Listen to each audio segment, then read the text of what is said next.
Hello दोस्तों, उम्मीद करते हैं आप सभी स्वस्थ होंगे और अच्छे से पढ़ाई कर रहे होंगे। आज हम प्रश्न संख्या 12 देखेंगे। अगर आपने इससे पहले के प्रश्नों को नहीं पढ़ा है तो आप हमारे प्लेलिस्ट में जाके उन प्रश्नों को पढ़ सकते हैं।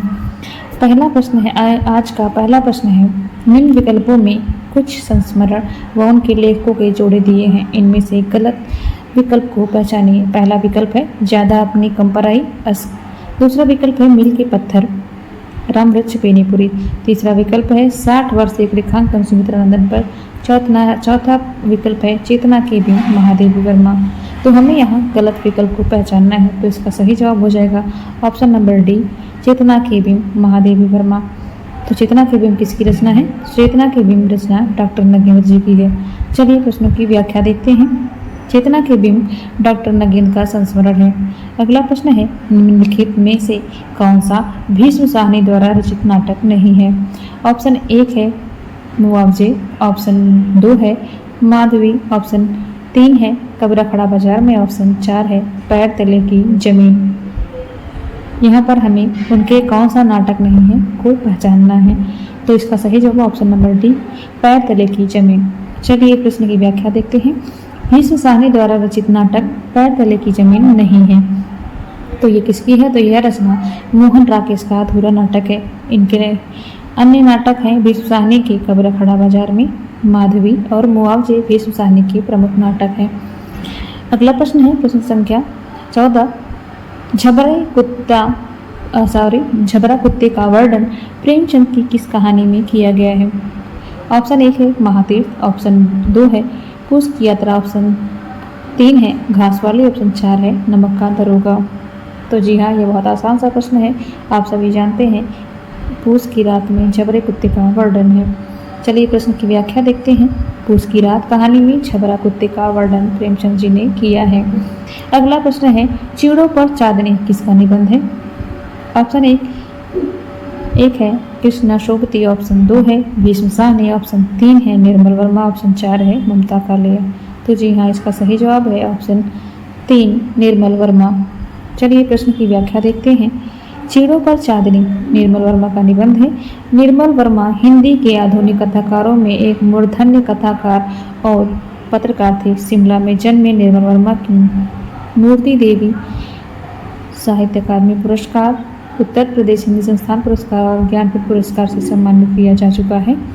इनके प्रमुख निबंध हैं चिड़ों पर चांदनी, हर बारिश में, शब्द और स्मृति, कला का जोखिम, ढलान से उतरते हुए, भारत और यूरोपीय प्रतिश्रुति के क्षेत्र, शताब्दी के चलते वर्षों में, दूसरे शब्दों में। अगला प्रश्न है, मेरी जीवन यात्रा किसकी रचना है? विकल्प 1 है प्रभाकर माचवे, यहाँ पर माचवे होगा, गलत टाइप हो गया है। ऑप्शन अगला है अज्ञेय, ऑप्शन 3 है राहुल संकृत्यान, ऑप्शन 4 है राम कुमार वर्मा। तो जी हाँ, इसका सही जवाब है ऑप्शन 3 राहुल संकृत्यान। चलिए प्रश्नों की व्याख्या देखते हैं। मेरी जीवन यात्रा राहुल संकृत्यान जी की रचना है।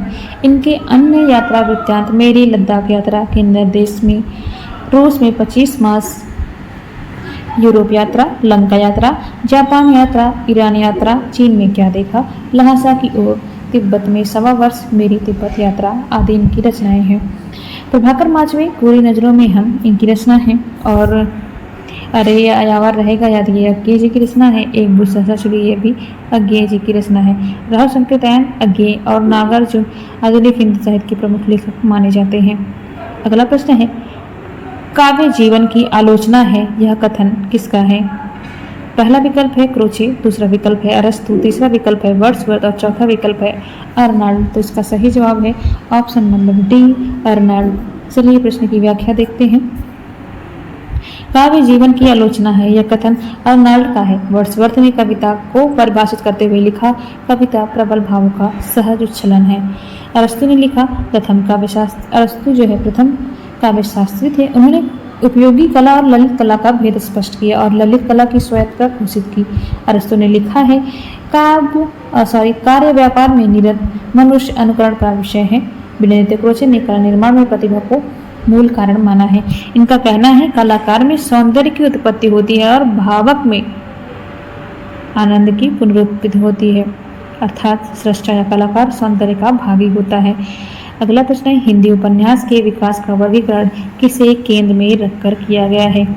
ऑप्शन 1 है प्रेमचंद को, ऑप्शन 2 है जयशंकर प्रसाद, ऑप्शन 3 है गोपाल राम गहमरी और ऑप्शन 4 है आचार्य रामचंद्र शुक्ल। जी हाँ, इसका सही जवाब है ऑप्शन नंबर 1, प्रेमचंद जी को रखकर उपन्यास का वर्गीकरण किया गया है। चलिए प्रश्न की व्याख्या देखते हैं। हिंदी उपन्यास के विकास का वर्गीकरण प्रेमचंद जी को केंद्र में रखकर किया गया है। अगला प्रश्न है, 17 वर्ष तक हिंदी की प्रसिद्ध पत्रिका सरस्वती का संपादन कार्य करने वाला तथा हिंदी नवजागरण में महान भूमिका निभाने वाला रचनाकार कौन था? तो पहला ऑप्शन है मुक्तिबोध, दूसरा ऑप्शन है भारतेंदु हरिश्चंद्र, तीसरा है महावीर प्रसाद द्विवेदी, चौथा ऑप्शन है हरिवंश राय बच्चन। जी हाँ, इसका सही जवाब है option number C, Mahavir Prasad Dwivedi.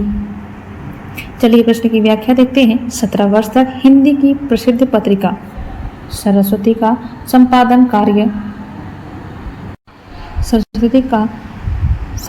कार्य करने वाले तथा हिंदी नवजागरण में महान भूमिका निभाने वाले रचनाकार महावीर प्रसाद द्विवेदी थे। सरस्वती पत्रिका के संपादक चिंतामणि घोष थे और इसके प्रथम संपादक बाबू श्याम सुंदर दास ने इसका प्रकाशन मासिक पत्रिका के रूप में सन 1900 में इंडियन प्रेस प्रयाग से जनवरी मास में प्रारंभ किया।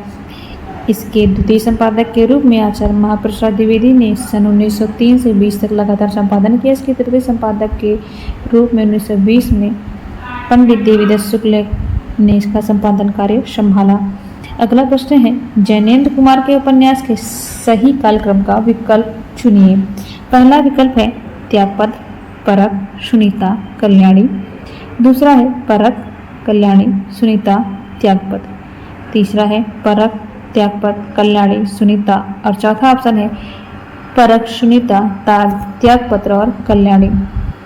अगर आपको जैनेन्द्र के उपन्यासों और नाटकों को ट्रिक के माध्यम से याद करना है तो आप हमारे ट्रिक वाले प्लेलिस्ट में जाकर उनको देख सकते हैं। और अगर आपको डेट नहीं याद है तो भी आप आसानी से इन प्रश्नों को हल कर सकते हैं। इसका सही जवाब है परख, सुनीता, त्यागपत्र और कल्याणी। चलिए प्रश्न की व्याख्या देखते हैं।